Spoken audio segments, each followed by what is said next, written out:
Hi, this is Howie Ree with Duke University. If you're watching this, then you've probably asked how to get into venture capital.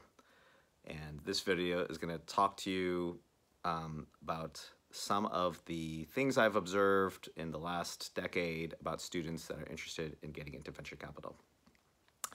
So first thing is first. The overall summary is getting into venture capital is really, really difficult for students, whether it's undergrads or grad students. And the base rate, from my observation, is that for undergrads, it's probably about a 1 in 1,500 graduating Duke students will get into VC right out of undergrad at graduation. For grad students in the MBA program, I would say that the base rate is 1 to 2 out of a graduating class of 450 daytime MBA students will get into VC directly. And then in terms of all other students, it's a scattershot, but probably again at this level of about 1 or 2. And so it can happen, and it does happen, that students will go directly from graduating right into VC, but it is difficult, and you should know that up front. And let's talk a little bit about why it is difficult. So the first answer to that is that there's just a lot of supply of students that want to get into venture capital, and not a ton of demand from VCs that want to hire students. And to understand this, let me just give you a sense that I chat with about 400 students a year in one-on-one conversations. And one time I counted up that in the fall semester alone, I probably have between 20 and 40 conversations with students that say that they want to get into venture capital as their first choice. So probably about 10% of students tell me that they want to get in to VC, and there's just not a huge demand for fresh student talent into VC. Now there is some, and particularly at bigger VCs, there might be programs, like I know Bessemer has an intern program. And at some smaller VCs, they actually do targeted recruiting, and sometimes, a partner at a VC firm will just say, I want to recruit at my alma mater. And luckily, Duke has a lot of alumni that are in VC. So it does happen, that VCs will reach out and say, hey, I'm interested in recruiting, and I want to see what the Duke talent is. But even then, I would say that a lot of times their search is kind of broad. So they don't necessarily only want to take a student. And a lot of cases they say, I just want to take the right person. And that might be a person that has 1 or 2 or more years of work experience. So, it's a very competitive market. There's a lot of candidates for not a lot of positions. And that's why, in part, the base rate is just generally low for getting into VC. The second thing I want to mention is that a lot of students that are interested in VC also end up self-selecting them outside of the best VC markets. So what I mean by that is that sometimes I will, so my career strategy that I use with most students, I call the career trifecta. And what I mean by that is, what's the city you're most interested in living at graduation? What is the industry you're most interested in working in, / which company do you most want to work for? And what role do you want to play? So in the case of a VC student, VC-focused student, they might say, I'm interested in San Francisco, I want to be in tech, and I want to be an associate at a VC firm. That is probably the highest number of firms, of VC firms, that you can go for, is San Francisco Bay Area tech VC. And what gets really challenging very quickly is a student that says something like, I want to be in, say local, Raleigh-Durham area, and I want to be in some particular subsegment of the market, maybe like clean tech, and that just narrows things down really quickly to, in that case, only one, maybe two firms locally that fit. Whereas in the Bay Area in tech, that number is probably on the order of 100 plus VC firms that are in the tech space. So, just basic math, that if you're gonna target opportunities, supply demand curves notwithstanding, it probably makes sense to, if you're agnostic about which city you're gonna live in, to think about, where can you maximize your chances of getting conversations. And I think that it helps to start with a place where there are a lot of VCs. So for those people that want to filter geographically on, say, cities outside of San Francisco, which is about 30 to 50% of VCs are based in San Francisco, or New York City, which let's just estimate 10 to 20% of VCs are based in New York City. I was just looking at some numbers from a crowdsourced spreadsheet that tracks VC fundraisers over the last 5 years. Once you start looking outside of those cities, the numbers drop dramatically. If you're looking at Chicago, Seattle, Austin, Texas, Atlanta here, Washington, D.C., Philadelphia, even Boston and L.A., just the number of VCs just drop quite a bit to, maybe low double digits, maybe in the, maybe a dozen or so, and a lot of times just less than that, frankly. So, I'd say that what I tend to see is a little bit more success when students are just focused on, I would like to work in VC, I'll go anywhere that I need to go. And I think that just tends to, increase the odds in a positive way. Okay. Another thing I want to talk about is the competitiveness in the talent pool. So I talked to one VC friend who has been in VC for about 20 years now. Yeah, that's right, 20 years. And I asked him point blank, what are you looking for when you're looking at candidates? Now, what he described is kind of the ideal scenario, which most students just don't have and won't have. But I think it's a good baseline to understand when you're thinking about whether you're competitive / what are the things you should be doing in your career in order to get competitive, say, several years from now. So here's what he said in order of most important to least important. He said, first of all, we want somebody with experience on the management team of a startup that grows and gets acquired. And particularly in the industry that they are investing in. So let's just say that you are interested in med device venture capital, then top choice is that you were on the management team of a company that successfully raised money, grew, and got acquired, and that you saw the deal from that side of the table, from the side of the entrepreneur's side of the table. That's first choice. Second choice is that you have corporate development experience. What is corporate development experience? It can mean different things, but in this case, it means being on the acquisition side for a larger company. So again, let's use Medtronic.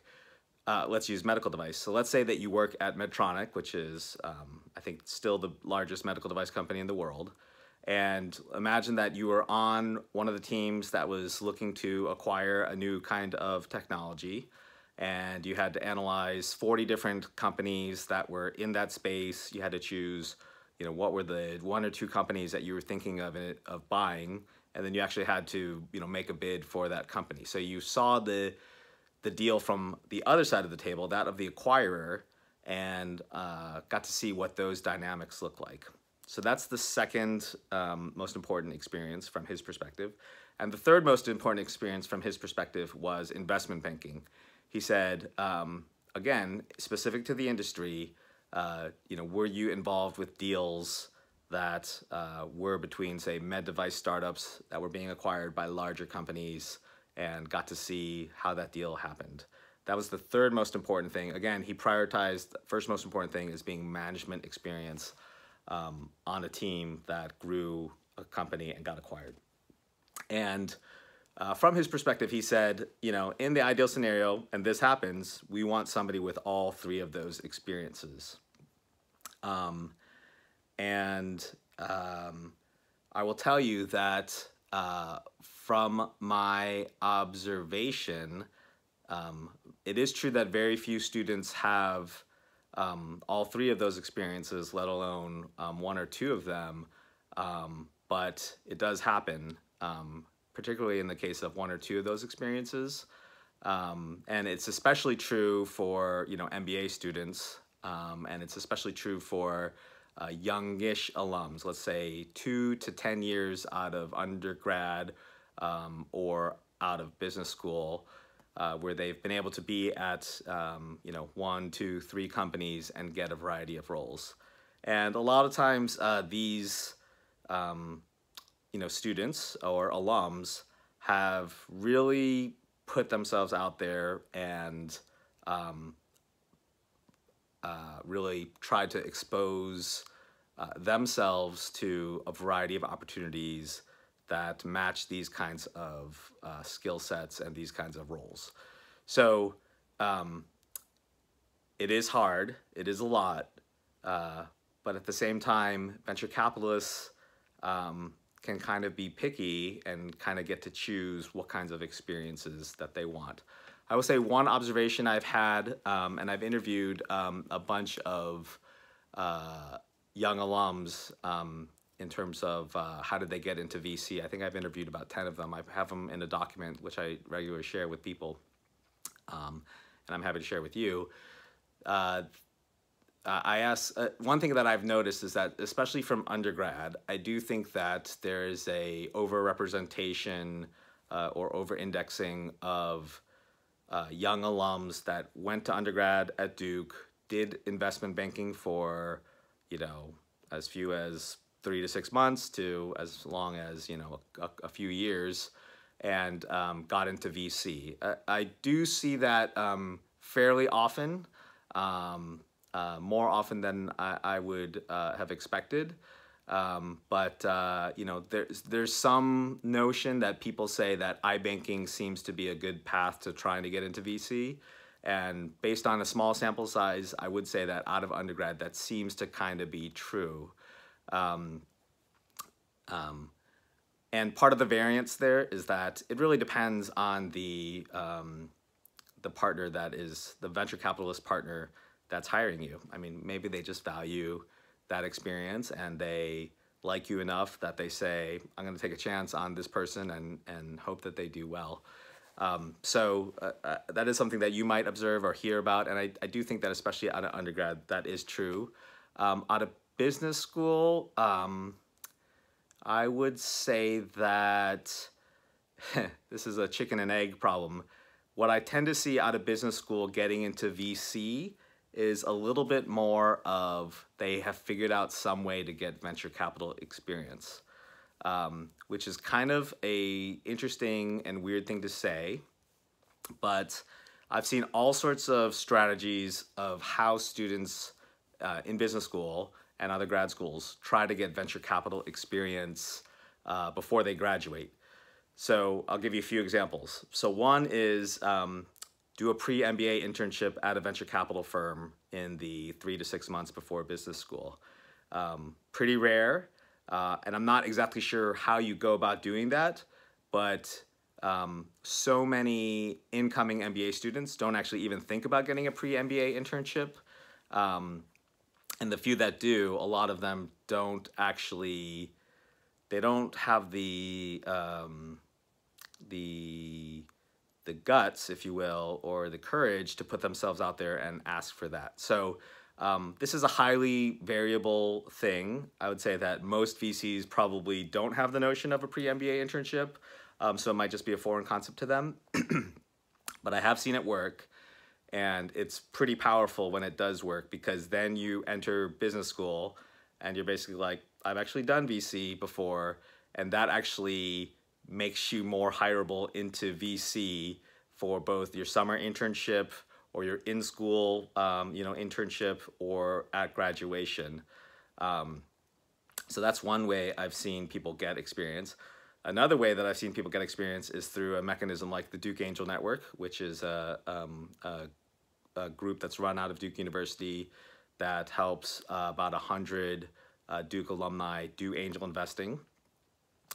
Great program, and a great associates program that's attached to it that purposely trains students on a weekly basis. Highly competitive. There might only be 8 to 10 students in the program at a time, mostly grad students.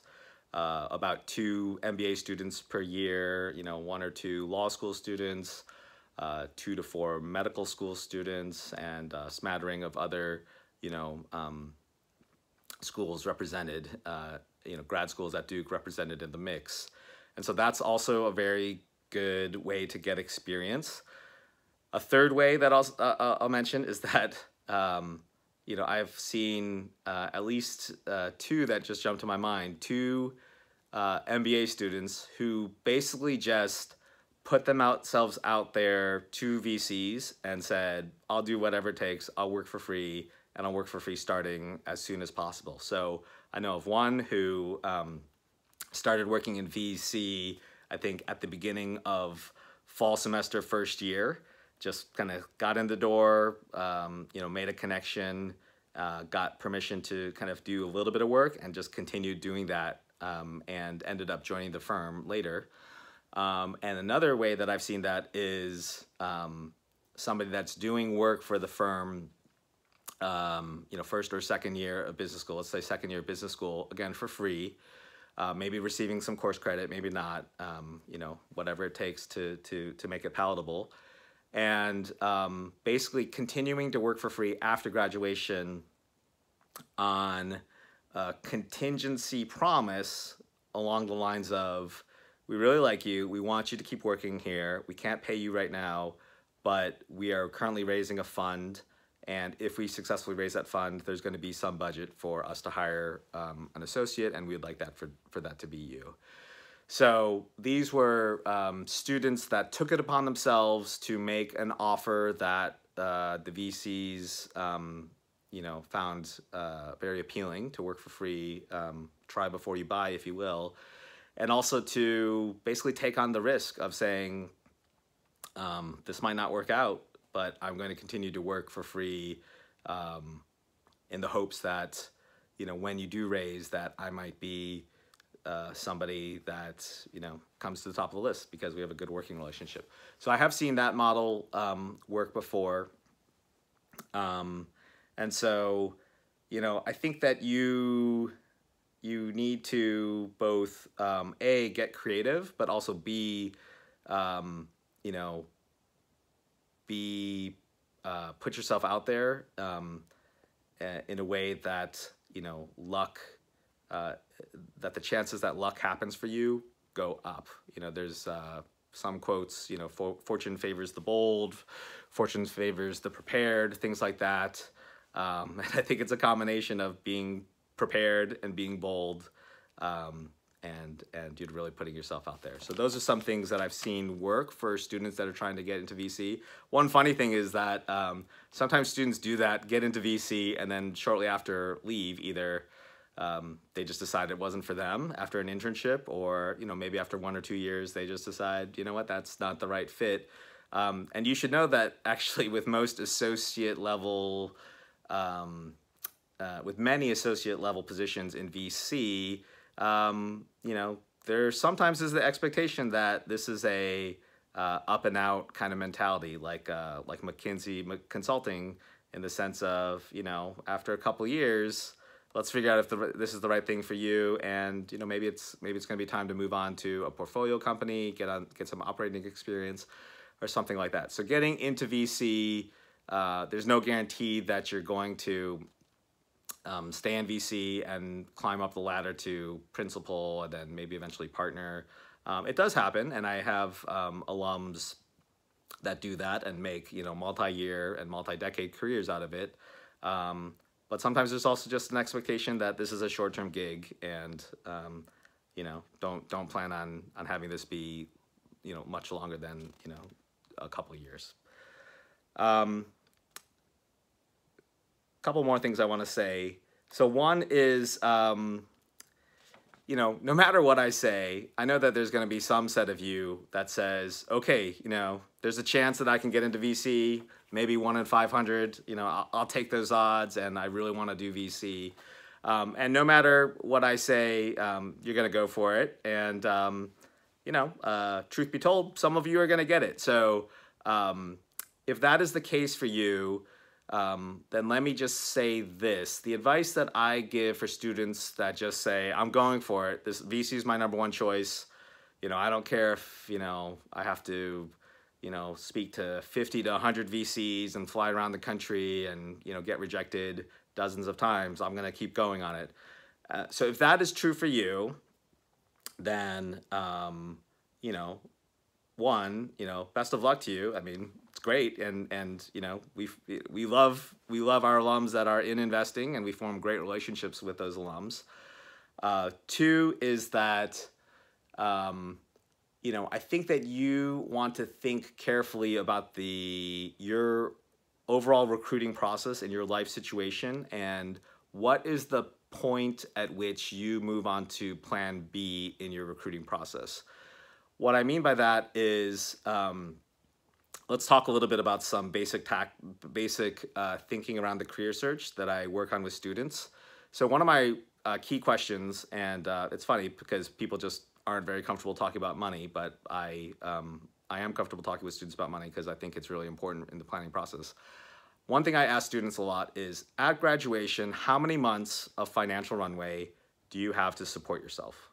How many months of financial runway do you have to support yourself? And think about this for yourself. You can pause the video if you want.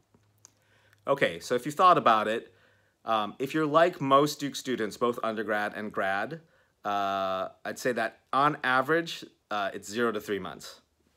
Just, most people in those age ranges don't have a lot of money saved up, and they don't have, they don't have a lot of options. They need to have a job at graduation within 0 months, 1 month, 2 months, 3 months, maybe sometimes up to 6 months.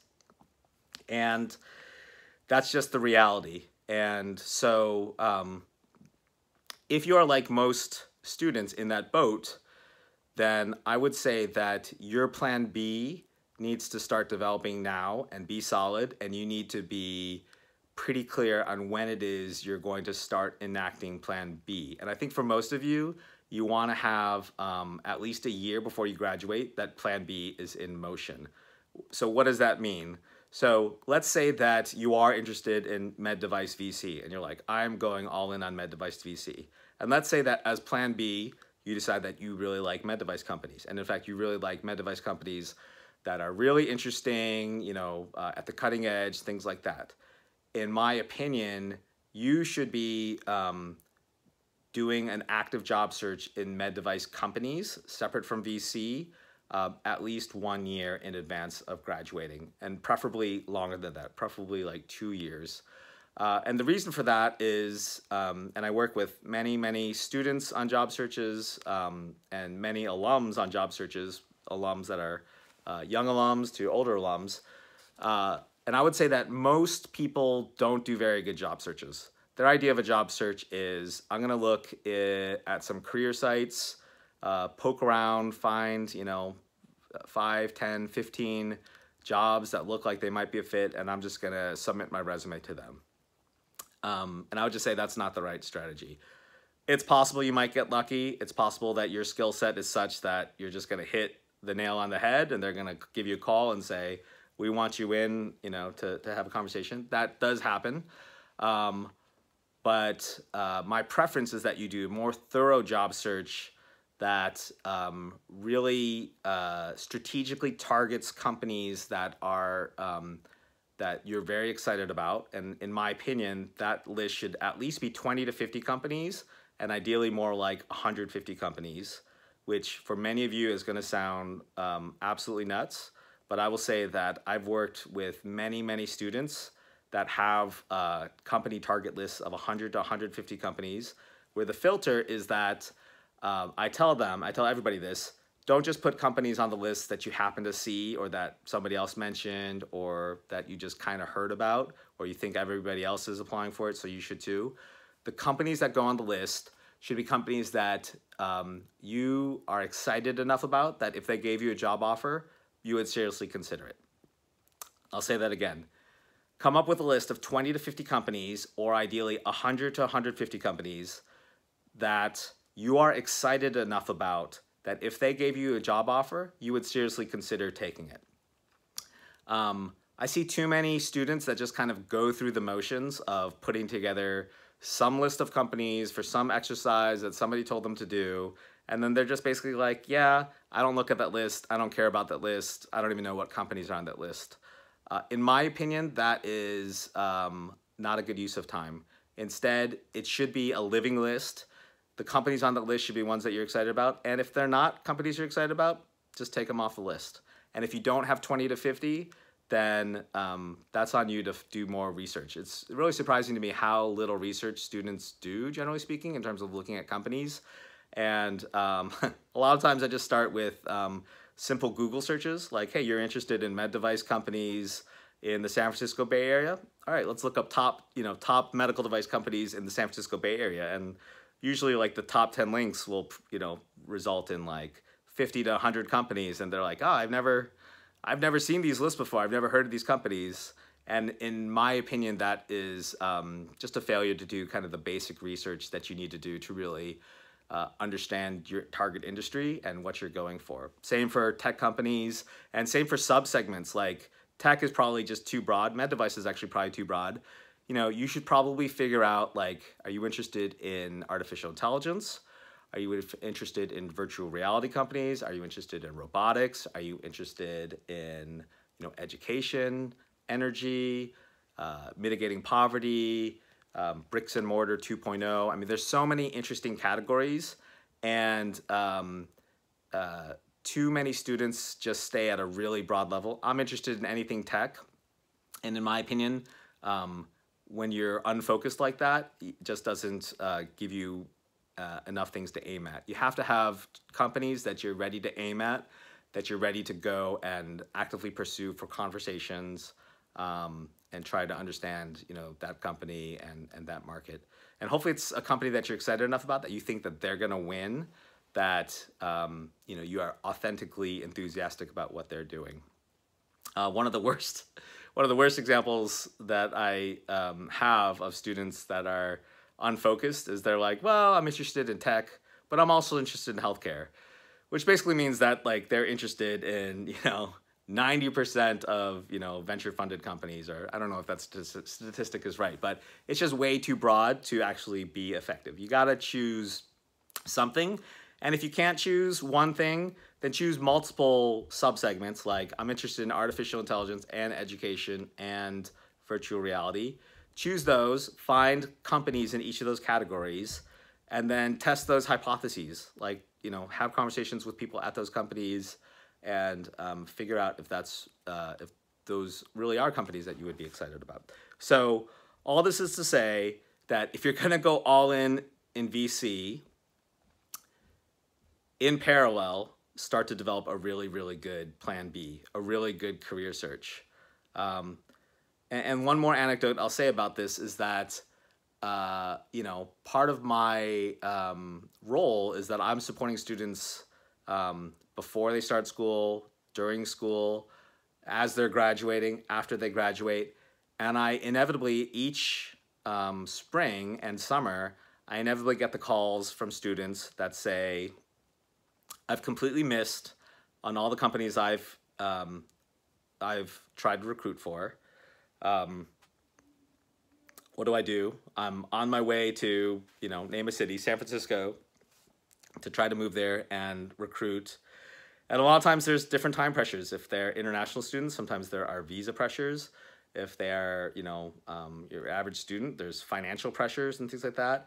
And so whenever I have those conversations, especially at and after graduation, it's always painful for me, even in the springtime before graduation, where I just think to myself, like, if only we had talked a year or two ago and started you on a path of developing your list of companies, starting to network, starting to build your skill sets toward those companies, then we would have laid the foundation and planted the seeds that right now we would have, we would be bearing fruit. The trees that we planted a year or two ago would be bearing fruit now, and you'd be getting, interesting opportunities starting to come your way. So don't be the person that just waits, especially if you're just like, I'm going all in on VC, I'm gonna burn the bridges and just go for it. I would say be smart about it. Unless you're the unusual case of a student that, especially for MBA students, sometimes MBA students just come in and they're like, I saved all my money and I've got like 2 to 5 years of financial runway. Or I have a spouse who is well employed and, I'm the one that's taking the risky bet. And so, I have an almost indefinite runway. So if you are in a situation where you have a long runway, then sure, go for it. Take the bet and go all out for it. But if you're not, then be smart about it, because just saying I'm going into VC is no guarantee whatsoever that you're gonna get there by the time you need to get there financially.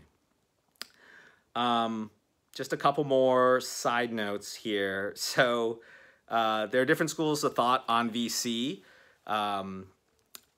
Whether or not it makes sense to go in VC before having operating experience or not, right? And so there are some VCs who are very successful who have not had operating experience. They've just been on the VC side for a long time, maybe on the finance side, maybe iBanking before that, or private equity or something else.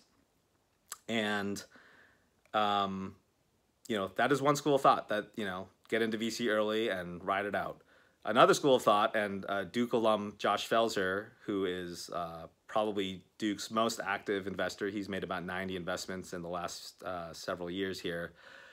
He wrote a post on Medium, which I think is called "Don't Even Think About Becoming a VC." And if I remember correctly, a big part of his argument is that you kind of don't know anything if you haven't operated in a company before. And so if you're trying to advise other entrepreneurs as to what to do when they're running out of cash or things like that, what is the advice that you can give them if you haven't had that experience before? So I don't know what the right answer is. I'm not going to say what the right answer is, and there might not be a right answer, right? I mean, maybe just different VCs have different backgrounds in it and figure it out.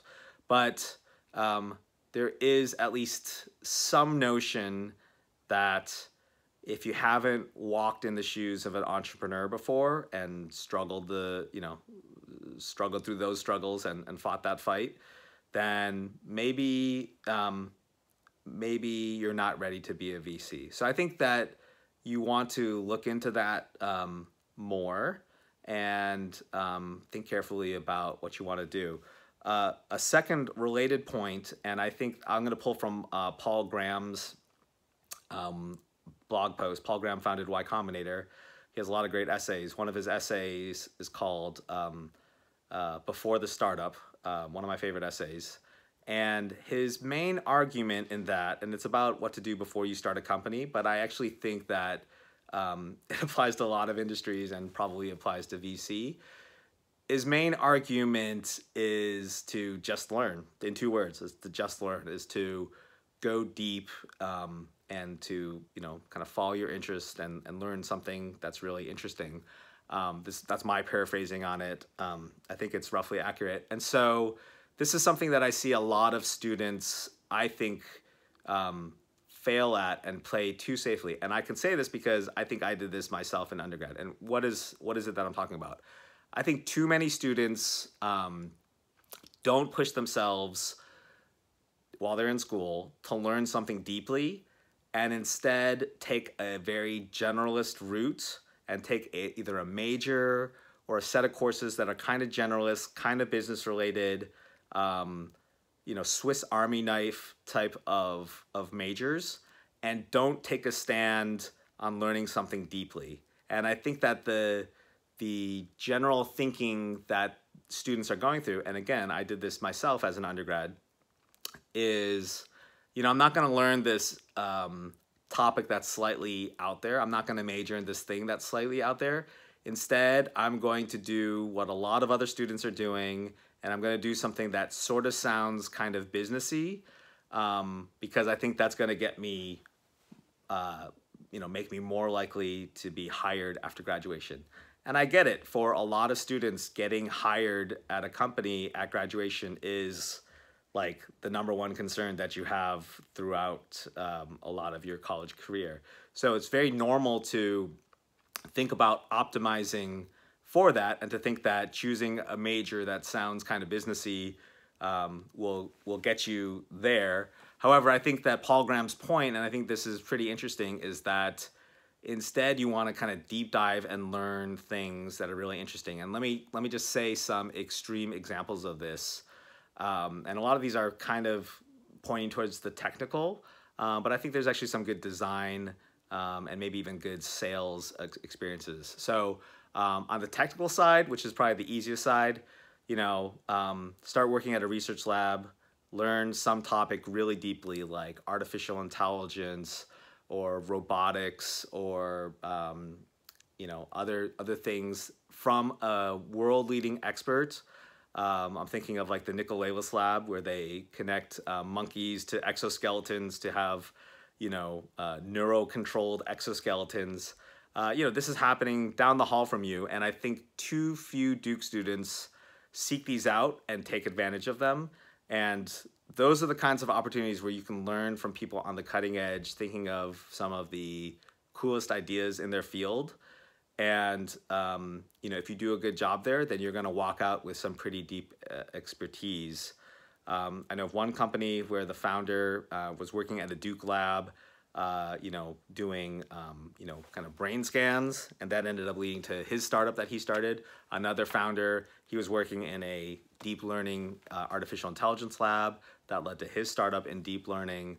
And I think that those folks have an edge in starting a company, but I think also in VC, of knowing something deeply, as opposed to your average student who plays it safe, doesn't ever learn something that deeply, and takes kind of a generalist route. And I think that there's a danger in, there's an opportunity cost in not putting yourself out there and learning something deeply. I kind of think of this as, you know, let yourself nerd out a little bit. You know, let yourself just kind of, you know, go really, you know, become an expert in a topic. So that's the technical route. I think in the design route, which is a little bit harder at Duke because there's not a clearly defined design path, even though there's a lot of good visual and media studies, and a lot of good art stuff going on at Duke. There's not really a clear path at this moment to get to hardcore good design practice and training. But I have seen people that go deep in design, create a portfolio of their design work, you know, do design work for a friend's startup, for, you know, the Duke Chronicle, for, you know, all sorts of other things. And, you know, you'd be surprised how far 2 to 4 projects on a portfolio go in terms of validating that a student has, you know, chops in a, you know, some skill in a topic like design, and, you know, makes them marketable. I've seen a lot of students that end up getting to really interesting positions based on a portfolio of, you know, 2 to 4 interesting projects. So I would definitely consider that. The last thing I want to say is on the sales side. So, you know, I've heard at least one Duke alum who said that when he comes to recruit at Duke, he looks for the students that worked at the Duke Chronicle, the newspaper, and sold ads. And he wants those students, the ones that, you know, cut their teeth in selling stuff. And I think that that's really interesting. I see a lot of students interested in sales and biz dev, especially a lot of these students that take the generalist path. They say something to the effect of, I want to be on the business side. You know, I want to be out there, you know, talking to people, which is great. And I would say that, you know, the more you can get experience in sales and biz dev, the better, you know, while you're in school. And it's funny because, you know, sales is kind of a looked down upon career a little bit. And I think the reason for that is that there's no barrier to entry in sales. You know, the person that goes to a top 10 university and the person that goes to, you know, no university at all, it's an equal playing field. And it's kind of a matter of who hustles harder, who, you know, comes up with a better strategy, and, you know, who kind of wants it more. And so, you know, and this is a trap I think that Duke students get into, which is they're like, well, I don't want to be in sales, but I want to really be more in strategy and, you know, kind of marketing and stuff like that, which I think is just kind of too early for most students to really take on.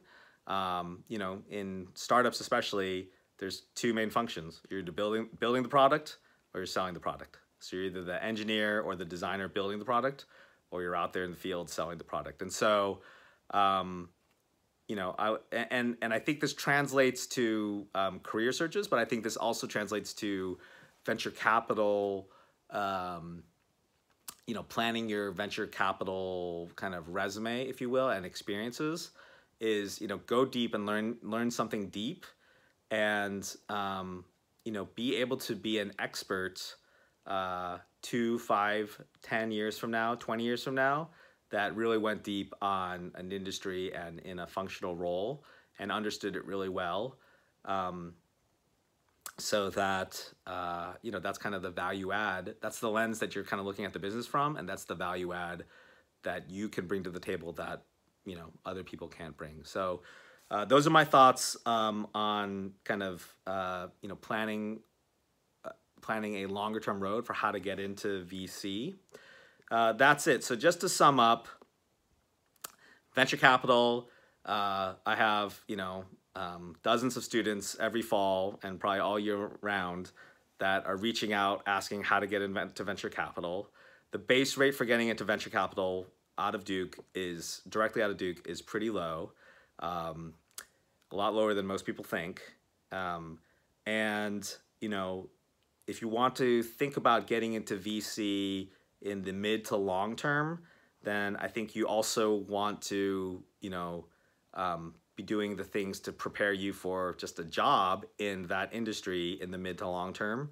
Those two are kind of in, you know, they're related to each other. And so, you know, as a good rule of thumb, just learn, you know, as Paul Graham would say, just learn something really deeply, become an expert at it, and enjoy that.